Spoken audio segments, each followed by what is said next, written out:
आज हम आपको एक ऐसी कहानी सुनाने वाले हैं जो सच्ची घटना पर आधारित है। तो चलिए शुरू करते हैं। तब तक आप हमारे वीडियो को लाइक, शेयर और हमारे चैनल पे पहली बार आए हैं तो सब्सक्राइब कर दे। भारत की पारंपरिक जमीन में कई ऐसे राज्य दफन हैं जो कई वर्षों या कहें सदियों बाद आज भी उसी तरह ताजा और अनसुलझे हैं जितने पहले कभी हुआ करते थे।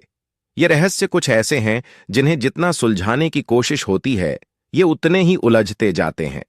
ऐसा ही एक राज दफन है राजस्थान के एक छोटे से गांव कुलधरा के भीतर। कोई कहता है कि कुलधरा की भूमि पर सैकड़ों वर्षों से भटकती आत्माओं का पहरा है, तो कोई यह मानता है एक श्राप ने इस स्थान की तकदीर बदल दी। तो चलिए शुरू करते हैं। जैसलमेर से करीब 18 किलोमीटर दूरी पर स्थित है कुलधरा नाम का एक छोटा सा गांव।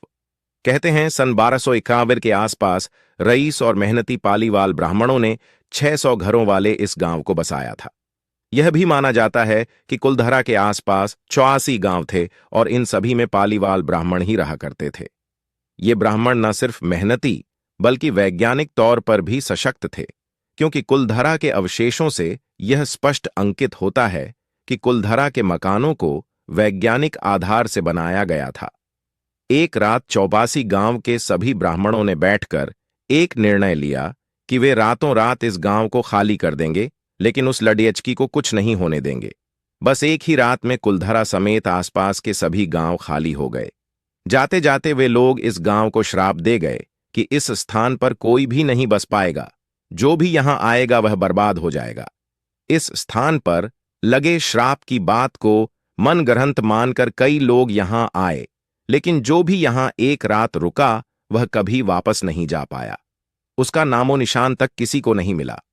कुलधरा से जुड़ी कहानियां भटकती आत्माओं के श्राप के बारे में बहुत कुछ कहती हैं, लेकिन वास्तुशास्त्री इस विषय पर अपनी अलग ही राय रखते हैं। उसकी हरकतों से गांव वाले बहुत परेशान थे। सभी ने यह निश्चय किया कि वे उस गांव को छोड़ ढाकर चले जाएंगे।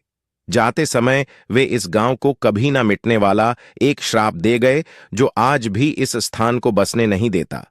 भटकती रूहें, यह गांव पूरी तरह उजड़ गया, लेकिन उजड़ने के बाद भी यह एक अदद पर्यटक स्थल बना हुआ है। लेकिन जो भी पर्यटक यहां आते हैं उन्हें यहां कुछ अजीबोगरीब एहसास होने लगते हैं। किसी को आसपास छूदियों और महिलाओं के खिलखिलाने की आवाज आती है, तो किसी को लगता है जैसे कोई उनके पास से गुजरा है। और आज भी यहां पर अजीबोगरीब पैरानॉर्मल एक्टिविटी होने का एहसास होता है। तो बताएं आपको यह जानकारी कैसी लगी, और ऐसे ही रियल स्टोरी जानने के लिए हमारे चैनल को सब्सक्राइब कर दें।